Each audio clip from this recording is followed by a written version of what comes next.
श्री शिवाय नमस्तु भयम। दोस्तों, जैसा कि आप सभी लोग जानते हैं कि 12 अगस्त 2026 यानी बुधवार को पड़ रही है सावन मास की अमावस्या तिथि और हरियाली अमावस्या। और दोस्तों, यह वह तिथि है जो सावन मास में पड़ने वाली सबसे बड़ी तिथि है, क्योंकि यह सावन मास में पड़ने वाली है और इसका बहुत ही बड़ा और विशेष महत्व होता है। पूज्य गुरु जी ने कहा है कि अगर कभी भी मौका लग जाए और सावन मास की अमावस्या तिथि बुधवार को पड़ जाए तो आप लोगों को सात हरा दूर्वा का उपाय तो अवश्य ही करना चाहिए। इन दोनों का संयोग बहुत ही कम आता है। इसी के साथ में गुरुजी ने अपनी शिव पुराण कथा में बताया है कि इस दिन आपको सात दुर्वा का उपाय तो आपको अवश्य ही करना चाहिए, क्योंकि ऐसा दिन पूरे साल में सिर्फ एक ही बार आता है। और दोस्तों, आप सभी लोग जानते हो कि बुधवार का अगर सबसे बड़ा उपाय है तो वह सात हरा दूर्वा वाला उपाय है। तो दोस्तों, इस बुधवार अमावस्या तिथि के दिन आप लोगों को इस सात हरा दूर्वा वाला उपाय को जरूर करना है। बहुत सारे लोग होंगे जिन लोगों ने इस उपाय को ना किया हो, मतलब पूरा साल निकल गया, उन्होंने किसी भी दिन इस सात हरा दूर्वा वाला उपाय को ना किया हो। पर दोस्तों, आपके पास एक आखिरी मौका बचा हुआ है जो कि 12 अगस्त के दिन है। तो इस दिन आप लोगों को इस वाले उपाय को जरूर कर लेना। भले ही आपने पूरे महीने भर इस उपाय को ना किया हो, पर अगर आपने सावन मास के बुधवार अमावस्या तिथि के दिन अगर इस वाले उपाय को कर लिया तो आपको इस उपाय को करने का वो फल मिलेगा जिसकी आपने कभी कल्पना भी नहीं करी होगी। इसीलिए आप लोग इस वाले उपाय को एक बार जरूर कर लेना है, ताकि आप लोगों के हाथ से ये मौका ना जा सके और आपको इस उपाय को करने का फल मिल सके। दोस्तों, ये उपाय पंडित जी ने अपनी अभी ही शिव महापुराण की कथा में बताया है, जिस उपाय को आज हम आपको बहुत अच्छे से समझाने वाले हैं। इस वीडियो को देखने के बाद इस उपाय को समझने के लिए आपको कोई और वीडियो को देखने की जरूरत नहीं पड़ेगी। तो चलिए दोस्तों, उपाय को शुरू करते हैं। देखिए, यह इस सावन मास के बुधवार अमावस्या तिथि के दिन यह इतना खास होता है, इतना महत्वपूर्ण होता है। देखा गया है कभी कभी बड़े बड़े पूजा पाठ अनुष्ठान से जो मनोकामना पूर्ण नहीं होते, वो सावन मास के बुधवार अमावस्या तिथि के दिन एक छोटे से उपाय करने से ही आपकी मनोकामना पूर्ण हो जाती है। और बहुत सारे लोगों ने इस उपाय को किया भी है और उनको इस उपाय को करने का फल भी जरूर मिला है। अगर आप लोग भी इस उपाय को करना चाहते हैं तो आप इस उपाय को पहले अच्छे से समझ लेना, सुन लेना, उसके बाद करना। आपको इस उपाय का फल जरूर ही, और इस उपाय को कर लेने से आपके घर में चाहे किसी भी प्रकार की दुख और समस्या क्यों ना चल रही हो, आपको उसका कारण भी नहीं पता है कि भाई ये समस्या किस कारण से चल रही है, उसका कुछ भी कारण हो सकता है। जैसे इसे पितृदोष हो सकता है या किसी भी तरह का मंगल दोष भी हो सकता है। तो इस दिन आप लोगों को यह वाला उपाय कर लेना है। यह एक ऐसा उपाय है जिस उपाय को अगर किसी विशेष दिन पर किया जाए तो भाई उस विशेष दिन का जो है वो तो मिलता ही मिलता है। पर हमने उस दिन पर इस उपाय को किया है तो हमें उससे भी बड़ा फल मिलता है, और फल बहुत जल्दी मिलता है, क्योंकि आप इस उपाय को बहुत ही बड़े और विशेष दिन पर कर रहे हो। तो चलिए अब उपाय के बारे में बात करते हैं। लेकिन उससे पहले आप लोगों को यह जानना आवश्यक है कि आखिर यह उपाय किस समय करना है, किसको करना है और कैसे करना है। तो चलिए हम आगे आपको वीडियो में एक एक करके बता देते हैं। उससे पहले अगर आप लोग हमारे चैनल पर पहली बार हैं तो हमारे चैनल को सब्सक्राइब करना ना भूलें, और अगर आपके पास कोई सवाल है तो आप हमें कमेंट बॉक्स में बता सकते हैं। और अगर आपको हमारा वीडियो पसंद आया है तो आप हमें लाइक और शेयर करना ना भूलें। और अगर आपको हमारे चैनल की जानकारी चाहिए तो आप हमें फॉलो कर सकते हैं। और अगर आपके पास कोई प्रश्न है तो आप हमें कमेंट बॉक्स में बता सकते हैं। पहली बार आए हैं या फिर मेरी आवाज आज पहली बार सुन रहे हैं तो हमारे चैनल को सब्सक्राइब जरूर कर लेना, और इस वीडियो को करके कमेंट बॉक्स में श्री शिवाय नमस्तु भयम ओम नमः शिवाय जरूर टाइप कर देना। तो दोस्तों, इस सात दुर्वा वाला उपाय को हमें इस बुधवार अमावस्या तिथि के दिन कैसे करना है, किसको करना है, किस समय करना है और कहां पर करना है, यह सारे सवालों के जवाब आपको इस वीडियो में मिल जाएंगे। और जो ये वीडियो देखेगा भाई, उसको सात हरा दुर्वा वाला उपाय जरूर करना चाहिए, क्योंकि इस दिन सात दुर्वा का भी बहुत ही बड़ा और विशेष महत्व होता है। और जब बात आ जाए हरा दुर्वा की तो ये सोने पर सुहागा वाली बात हो जाती है, और ये एक बहुत ही बड़ा उपाय हो जाता है इस बुधवार अमावस्या तिथि का। तो अब दोस्तों, इस सात हरा दुर्वा वाला उपाय को आखिर करना किसको है, सबसे पहले हम लोग वो बात जान लेते हैं। तो देखो, घर की जो बड़ी माताएं बहनें होती हैं, उन माताओं बहनों में से कोई भी एक बड़ी माता बहन इस वाले उपाय को कर सकती हैं। और दोस्तों, अगर आप चाहें तो अपने घर में से सभी सदस्यों भी इस उपाय को करवा सकते हैं। अगर किसी व्यक्ति की खुद की कोई मनोकामना है, खुद की कोई दुख और परेशानी है जो कि वह अपने लिए ही करना चाहता है इस वाले उपाय को, तो वह खुद अपने लिए भी कर सकता है। बाकी अगर कोई घर में से ऐसा है जो कि अपने पूरे घर परिवार की सुख और शांति के लिए यह वाला उपाय करना चाहता है, तो भाई वह भी कर सकता है, उसमें भी कोई दिक्कत वाली बात नहीं है।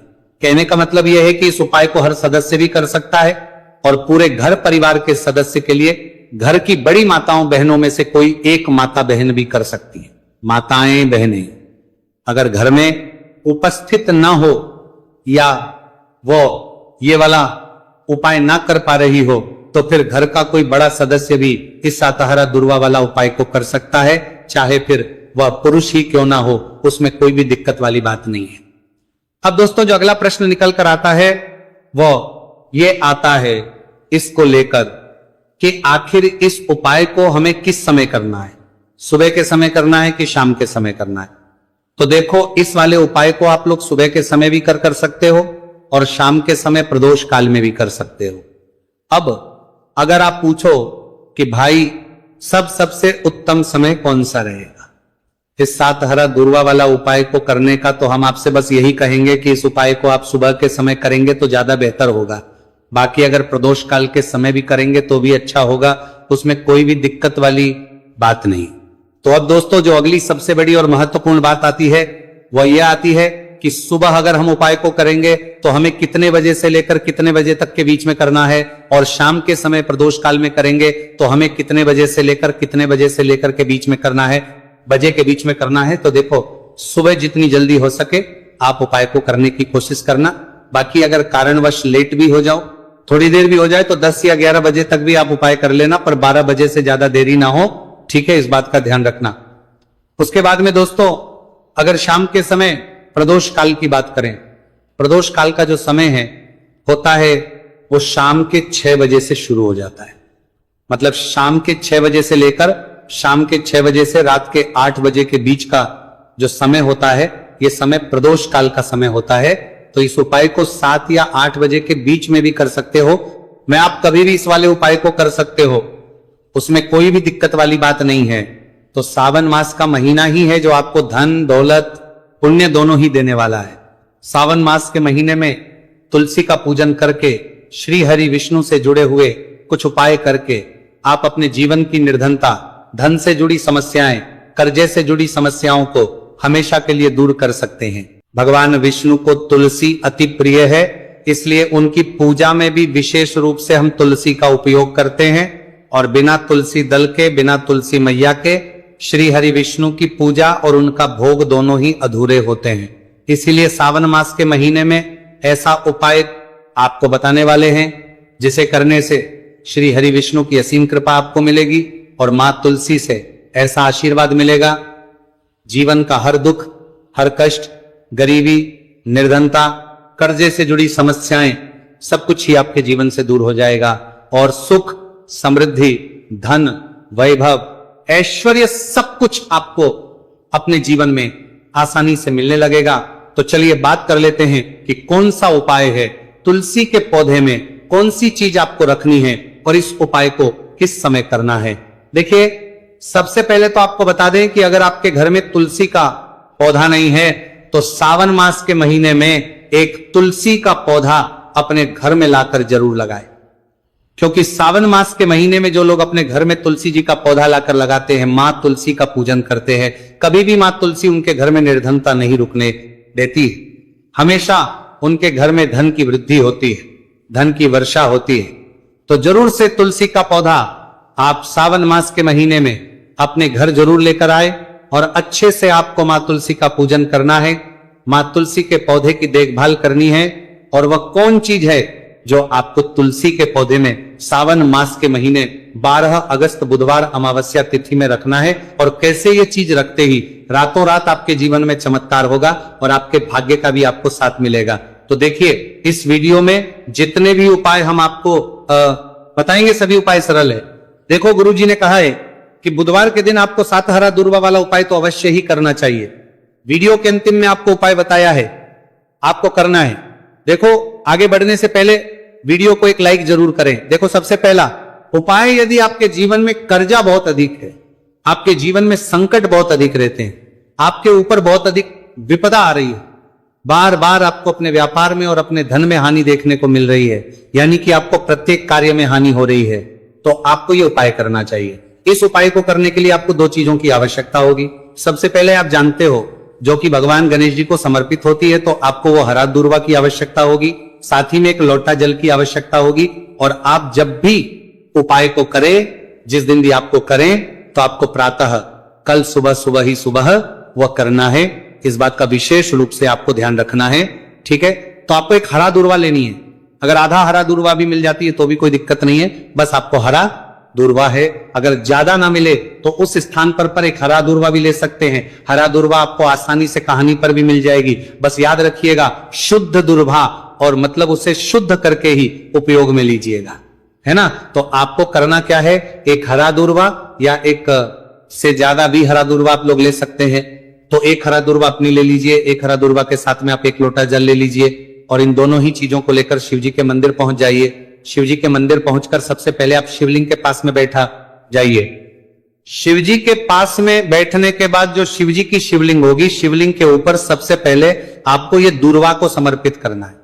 दूर्वा को कुछ इस प्रकार से समर्पित करना है कि जो दूर्वा की दांडी का मुख होगा वह जलधारी की तरफ हो, जहां से जल नीचे करता है ना। और जो हरा दूर्वा का मिला हुआ भाग होगा वो अपने आप शिवाजी के पीछे की तरफ हो जाएगा, ठीक है। तो इस प्रकार से ये हरा दूर्वा का, ये दूर्वा आपको भगवान शिव जी का शिवलिंग के ऊपर समर्पित करनी है। और जो एक लोटा जल आप अपने साथ लेकर आए हैं, इसी दूर के ऊपर भगवान शिव जी के शिवलिंग के ऊपर एक धारा से आपको समर्पित कर देना है, ठीक है। अब यहां पर देखने बात यह है कि यह उपाय इस व्यक्ति को करना है। जिस व्यक्ति की नौकरी नहीं लग रही हो, जो व्यक्ति परीक्षा में पास होना चाहता हो, तो इस व्यक्ति को अपने हाथों से इस उपाय करना है, तभी उपाय कम करेगा, ठीक है। उपाय को करने के बाद आपको 3 महीने उपाय आपको कब तक करना है, जब तक कि आपकी नौकरी ना जाए। जब तक आप इस उपाय को नियम के साथ करो, आपकी नौकरी जरूर लगेगी।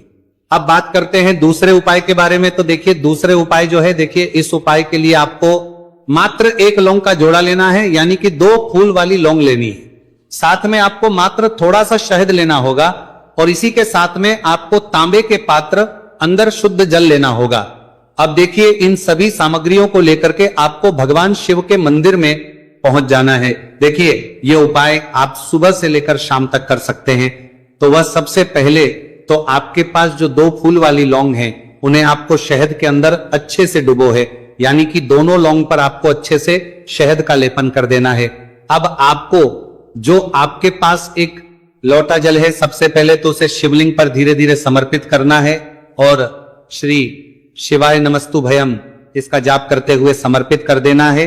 अब आपके पास जो 2 फूल वाली लौंग है, शहद से उसे आपको शिवलिंग पर अर्पित करना है, और आपको प्रार्थना करनी है कि जीवन में जो रोग की स्थिति है वो समाप्त हो, जीवन के जो संकट और समस्याएं हैं वो सभी समाप्त हो, जीवन से जो कर्ज की समस्या है वो समाप्त हो। इस प्रकार से प्रार्थना करते हुए यह जो 2 फूल वाली लौंग ही शहद संयुक्त इस आपको शिवलिंग पर अर्पित कर देनी है। आपकी जो भी समस्या होगी इस बुधवार के दिन अवश्य ही समाप्त हो जाएगी। तो इस प्रकार से आपको पहला उपाय करना है। अब हम बात कर लेते हैं दूसरे उपाय के बारे में। देखिए, यह उपाय आपके लिए सर्वश्रेष्ठ होने वाला है। देखिए, इस उपाय के लिए आपको चाहिए होंगे 5 हरा मूंग के दाने, और मूंग के दाने कहीं से भी खंडित नहीं होने चाहिए, इस बात का ध्यान रखें। और इसी के साथ में आपको एक तांबे के पात्र के अंदर अपने घर से शुद्ध जल 1 लोटा जल ले लेना है। अब दोस्तों, इन सभी सामग्रियों को लेकर के आपको सीधे पहुंच जाना है भगवान शिव के मंदिर में। देखिए, इस उपाय को भी आप सुबह भी कर सकते हैं और शाम के समय में भी कर सकते हैं।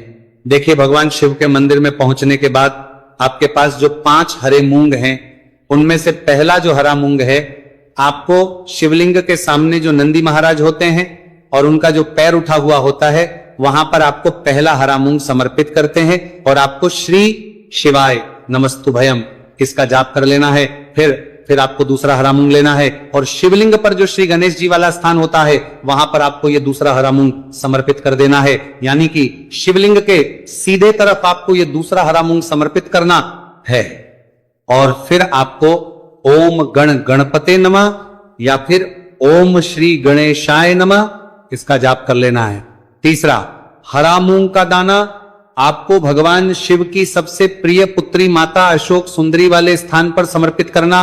शिवलिंग की जो जलाधारी होती है, जहां से जल बह करके आता है, उसी जलाधारी के बीच में जो कहीं कहीं उठी हुई लाइन होती है सांप की आकृति के रूप में, वहीं पर आपको तीसरा हरा मूंग समर्पित करना है और फिर आपको ओम नमः शिवाय इसका जाप कर लेना है।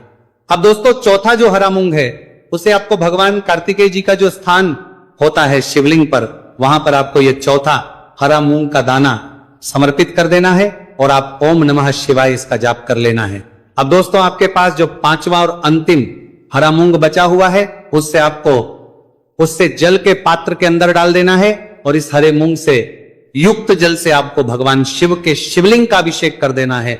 जल आपको बिल्कुल धीरे धीरे समर्पित करते जाना है और लगातार आपको शिव महापुराण के मूल श्री शिवाय नमस्तुभयम इसका जाप करते रहना है।